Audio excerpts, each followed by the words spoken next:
Welcome back to the hangar. Okay, so big day. It is a new project reveal, kind of show you what's in the box, but it's already out of the box, so I apologize. I will say this, the boxes were good. They packed it very well. So this particular model, that part of it was no issue. So I would, and that's never been an issue with this particular company. So packaging was good. Everything seems to be there. I'm still waiting on one component. It just wasn't, I guess it was left out of the box by accident or something. But this one, I bought this at Kentucky. I wasn't going to, but I know the gentleman that designed this model, and he's a good dude, and I wanted to do a build, get one of his jets last year actually, but it just didn't have, just wasn't the right time or anything like that to kind of do a build on it and review of the model. And this one's already flying, so it's not a new one per se, but it's kind of the newer. The last one he did has been out for a couple years. So wanted to do one for the guy. Just like I said, I support what he does. I've seen some of his future stuff, which is exciting. He has a good head about the way he designs stuff, I think. After seeing some of the drawings and everything, and seeing this particular model and the other one, it's a good product and should be fairly quick. I've kind of already looked through it, and not much to criticize or critique, not criticize, critique or updating really, and if I do anything, it'll probably just be my own personal,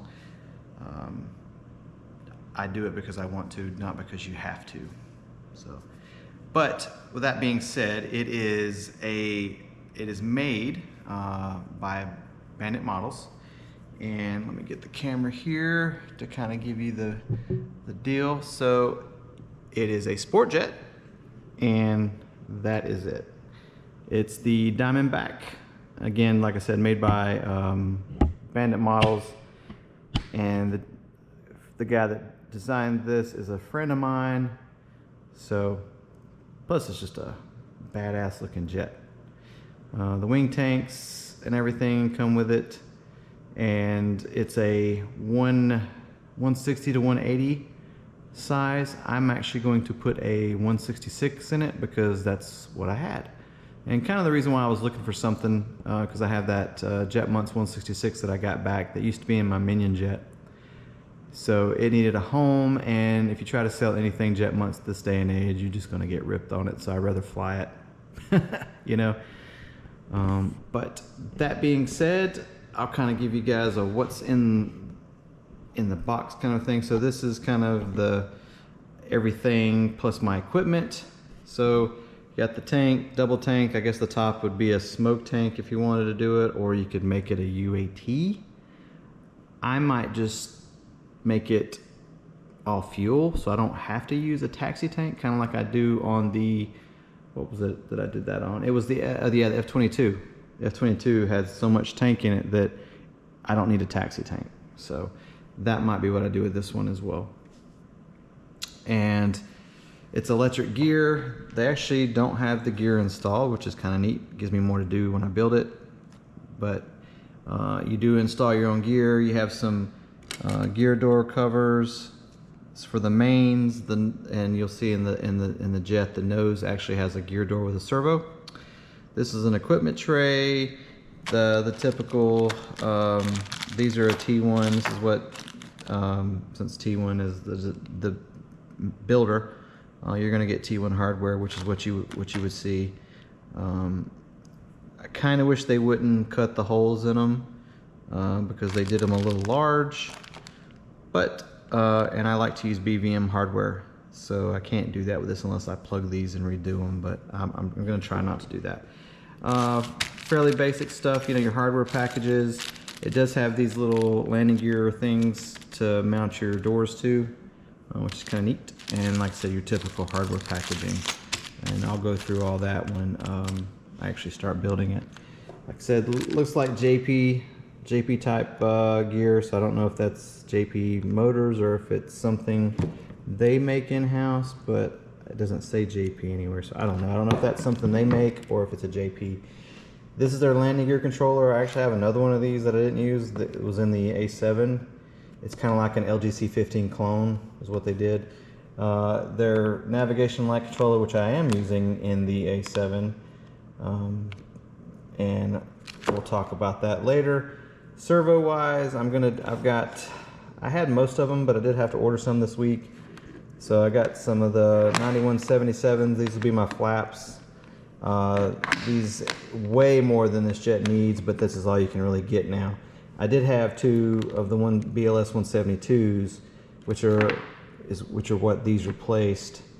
But I'm going to use these on the ailerons, and I'll use these on the flaps because they're about the same. This will be steering, which is a high voltage Savox, which has 500 and something ounces. Well, just depends on how you voltage it. If you're at 8.4, it's 620, but it just say 7.4 volts, which is what the power system will regulate to, is about 555, way more than you need. But Savox are pretty inexpensive. So steering, flaps, elevators. Ooh, wait, I'm missing one thing. The rudder. Oh wait, no, I've got another servo. No, did I forget to? No, I got one more of these somewhere that I'll have to, unless I forgot it. But anyways, Alpha Taba servos, Cortex gyro, 2 receivers because the DLPH uses that as well. And yeah, so I was hoping I had 2 of the 7206s, but I don't, so I'll use a 7206 and a 7006 as the secondary. DLPH2, the MAP UAT, and then turbine battery will be a 7 point. Ooh, I gotta check. I may have to. I think the 166 is a 7.4 volt. And then telemetry adapter. I'm actually got some of these left over from my JetMutts days, which is a remote GCU, so you can use your phone for your GCU. As long as I can still get the app for my phone, this will be kind of a neat little extra thing. And this is all the turbine equipment. Yeah, and then I've done a video on these. Had a guy that was very appreciative that I showed them this so they could find them on their own. The dry lock for the fill port has some fuel tubing with it. I might actually use this because if I do use the fittings, it's 6mm.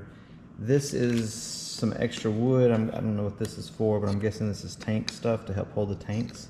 I don't know for sure. I'll have to figure that out. And that's about it, except for the jet. So here it is. It's very, very well constructed and designed. When I pick it up, it doesn't feel flimsy. It feels beefy and sturdy. You know, I was worried that it might be a little heavy, but I think for its size, it's actually pretty good, and it's just very sturdy, which is nice for a sport jet, you know, like this, because they like to yank and bank on them now this day and age. You know, the only thing I don't have on it are the fins, just because they wouldn't fit on the table, and you can kind of see, you know, just big screws they use are nice with those nuts, and it's very, very well done. I'll say that. And I like how it's easy to get to. They got the clamp style, kind of like BVM does on their actual stabs, and then the rudder comes off, the 2 stabs come off, your wings come off, the tail section will come off too. I don't know if the pipe stays on this, and so you can take the tail off and have the motor and everything forward, but from the looks of it, I think it is. It did come with lights installed. I would have rather installed my own lights, but you know, just because I have the Brain Cube stuff, and I don't like to use their light controller because it doesn't cut off. But these things are really strong and sturdy, so you can put these on no issue. And it almost looks like, I'm pretty sure they looks like they're angled out a little bit, which is nice because that's a kind of a, you know, a more accurate way to do them is angle them a little bit, I believe. Some extra little features, you know, these little pieces here just make it look cool. This guy, it comes off too. It's just a bolt-on fan, but this also will help you kind of take this top hatch off. The nose is removable, but you won't really need to do it once it's done. Let's see, get this off here. It's very sturdy. Sorry for the camera here. So there we go. Take this and set it aside over here. And just these complex angles and having all this stuff fit like it does is pretty good. I guess they call the green stuff the Aerex material with carbon laminated, like the foam board stuff. I don't know. But they do have ply for the critical areas. One area that I was kind of wondering about, and I'll go over that once I get into the build, is kind of to deal with the landing gear.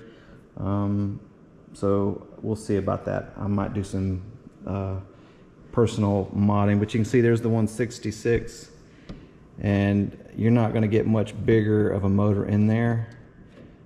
So yeah, you're going to be limited on motor size. So, but the layout's pretty good. I wish they wouldn't, they glue in the lights, which isn't the preferred method, because if something happens to that LED or it blows or just goes bad, you're having to grind it out. But that's little things. But as far as the model construction, pretty good. I haven't really found anything yet. Pretty good clean joints. There's, like I said, there's the door. You can see they got a servo in there. Came with the servo.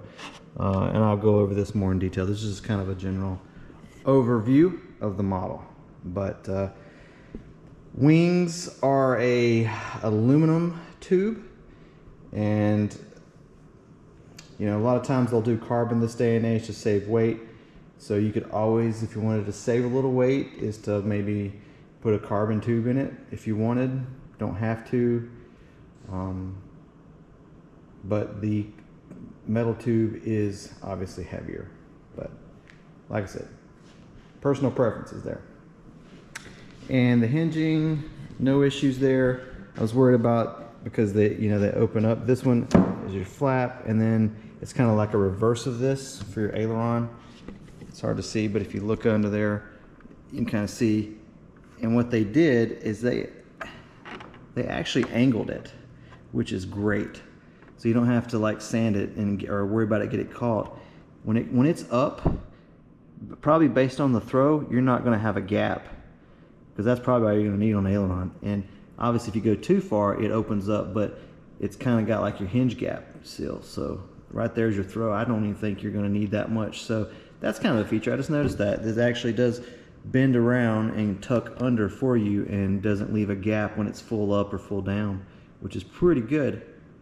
That's pretty cool. I like that. That'll make it a little faster, kind of like the real guys. Let's see if the elevators are the same way.